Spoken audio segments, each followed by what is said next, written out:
தக்காளி பருப்பு கூட்டு. இது நாம் இப்போ பாசிப்பருப்பில் செஞ்சுருக்கோம். நீங்கள் இதே அளவுகள் பருப்பை மட்டும் மாற்றிக்கிறீங்க. துவரம் பருப்புலையும் செய்யலாம். ரொம்ப இந்த இந்த கூட்டு பிசைஞ்சு சாப்பிட்லாம். வெரைட்டி ரைஸ்க்கு தொட்டுட்டு சாப்பிட்லாம். சப்பாத்திக்கு ரொம்ப அருமையாக இருக்கும். இது நம்மளோட ஆர்த்தன்டிக்கான தக்காளி கூட்டு, தக்காளி பருப்பு கூட்டு. வயிற்றுக்கு எந்த பிரச்சனையும் தராது.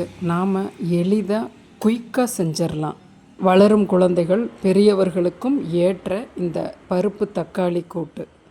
இப்போ நம்ம அந்த 100 உலக்கால் அரை உலக்கு, அதாவது 50 பாசிப்பருப்பு எடுத்துக்கிறோம். இந்த இடத்துல நீங்கள் இதை தவிர்த்துட்டு துவரம் பருப்பும் போட்டுக்கலாம். அதுவும் அட்டகாசமான சுவையாக இருக்கும். கொஞ்சம் மஞ்சப்பொடி, ஒரு 5-6 சொட்டு எண்ணெய் போட்டு ஒரு விசில் விட்டு எடுத்துக்கலாம். அது கொஞ்சம் மலர்ந்து வெந்து வந்துடும். இப்போ சட்டியில் கடுகு உளுந்து போட்டுக்கிறோம். பூண்டை நல்லா 4 பல்ல நச்சு போட்டுக்கிறோம். 3 பச்சை மிளகாய், 50 பருப்புக்கு. ஜீரகம் ஒரு 1/4 டீஸ்பூன்.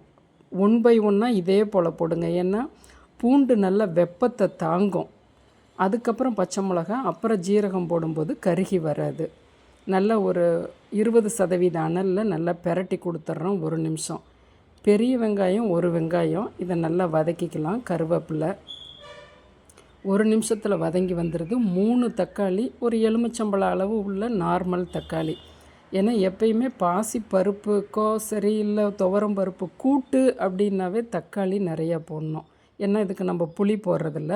உப்பு போட்டு ஒரு 2 நிமிஷம் பார்க்குறோம், கதன்னு கரைஞ்சி கொடுத்துருச்சு. இப்போ கொஞ்சம் பெருங்காய பொடியும் வரமிளகாய் பொடி கொஞ்சம் போட்டுக்கிறோம். ஏன்னா சாதத்துக்கு பிசைஞ்சு சாப்பிடும்போது அதாவது பச்சை மிளகா மணத்தோடு கொஞ்சம் தக்காளி நிறைய போட்டிருக்கிறதால கொஞ்சம் காரப்பொடி போட்டுக்கிறோம்.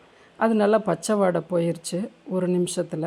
இப்போ நம்ம வெந்த பருப்பை ஊற்றிக்கிறோம். இது கொஞ்சம் கெட்டியாக இருக்குது, அதனால் கொஞ்சம் தண்ணி போட்டு லிக்விடாக அந்த பதம், கூட்டு பதங்கிறது இது தான்.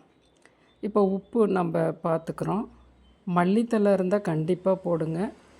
தேங்காய் 1 டேபிள் ஸ்பூன் போட்டு பெரட்டி கொடுத்து, நம்ம எதில் ஊற்றுறோமோ அந்த பாத்திரத்தில் நெய் 1 டேபிள் ஸ்பூன் விட்டுக்குங்க. ஏன்னா எல்லாத்துக்கும் நம்ம பரிமாறும் போது நெய்யை தனித்தனியாக போட தேவையில்ல. இந்த கூட்டை அந்த பாத்திரத்தில் போட்டு கலந்து கொடுத்துடலாம். நல்லா மதிய சாதத்துக்கு அருமையாக இருக்கும் பிசைஞ்சு சாப்பிட. சப்பாத்திக்குமே இந்த பாசிப்பருப்பில் போட்டு கூட்டு செய்யும்போது சப்பாத்திக்கும் அருமையாக இருக்கும். சப்பாத்தி ஹீட்டு, கோதுமை மாவு, அப்போ இது கூலிங். அது போலையும் நீங்கள் சப்பாத்திக்கும் செய்துக்கலாம். இதே துவரம் பருப்பில் செஞ்சாலும் நல்ல அட்டகாசமான சுவையோடு இருக்கும். தக்காளி மட்டும் கொஞ்சம் அதிகமாக போட்டுக்கணும். கூட்டுக்கு பூண்டு கண்டிப்பாக போடணும். நம் சேனலை சப்ஸ்கிரைப் பண்ணுங்கள், ஷேர் பண்ணுங்கள்.